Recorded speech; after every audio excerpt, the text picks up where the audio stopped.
Hello everyone, in this video I am going to show you how you can add the pull in animation effect to your clip, and you can combine with effect and transition like this.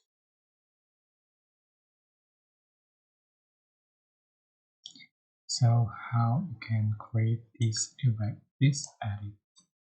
So first you can select your videos or photos you like to edit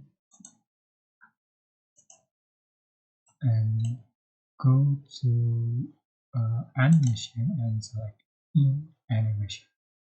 You can find for in just add a track and adjust the duration and full duration. So previously I set it the image duration in 2 seconds. So you can apply it to all the clips.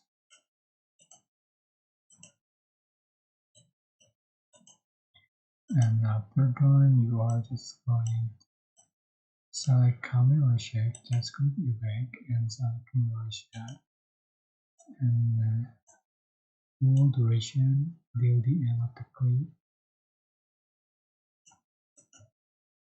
and then draw the transition until it's the screen and just the duration and apply it to the clip. And here you go. So this is the final effect you'll have on your video. I hope this tutorial was helpful for you. Don't forget to like, comment, share, and also subscribe. Thank you so much for watching.